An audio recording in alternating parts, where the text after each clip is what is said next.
இப்படி பெண்ணுரிமை பேசுறதுக்கு பெரியாருக்கெல்லாம் தகுதியே கிடையாது. தலைவர் பிரபாகரனுக்கு மட்டும்தான் அர்ஹதை இருக்குதா?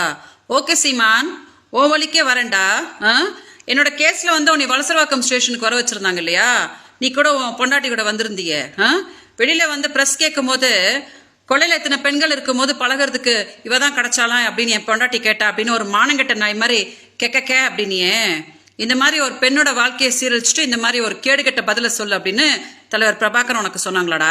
நீயே ஒரு சொறி நாயி, உன்னைய என்னைய தொட விட்டது நான் பண்ண பெரிய தப்பு.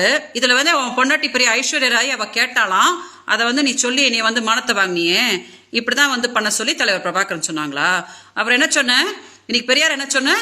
நான் இருக்கும் போது என் பொண்டாட்டி இன்னொருத்த கூட போறதோ தப்பு இல்லை அப்படின்னு பெரியார் சொன்ன. அப்படின்னா நீ தலைவர் பிரபாகரோட பையனா, உன் பொண்டாட்டி மருமக தானடா?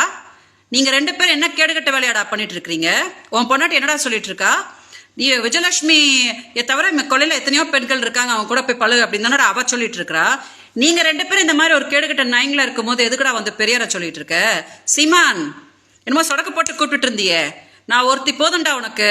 நீ உண்மையான ஆம்பளையா இருந்தா தலைவர் பிரபாகர் மேல சத்தியம் பண்ணி சொல்றா, நான் விஜயலட்சுமி வாழ்க்கையை சீரழிக்கவே இல்லை, அவளோட புருஷன் கிடையாது, மாசம் 50,000 ரூபாய் கொடுக்குறா அப்படின்னு சொல்லி நான் அவளை துன்பப்படுத்தல அப்படின்னு சத்தியம் பண்றா பார்க்கலாம். எதுக்கடா தமிழ்நாடு மக்களோட அப்படி ஏமாத்துற?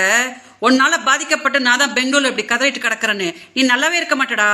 தமிழ்நாடு மக்கள் ஒரு நாள் நீ செருப்பு கழட்டுன்னு அடி நடிக்க போறாங்கடா. அப்பதான் நீ அடங்க போற. தயவு செஞ்சு மீடியா அதை டெலிகாஸ்ட் பண்ணுங்க. நீ ஏன் முதல்ல ஒழுங்கு கிடையாது, அதை மறைச்சிட்டு நீ பெரியாரு அவங்க இவங்கன்னு பேசுற இல்லையா? அதுக்கு செருப்பால அடிதான் நீ வாங்க போற சீமான். கண்டிப்பா இது நடக்க போகுது.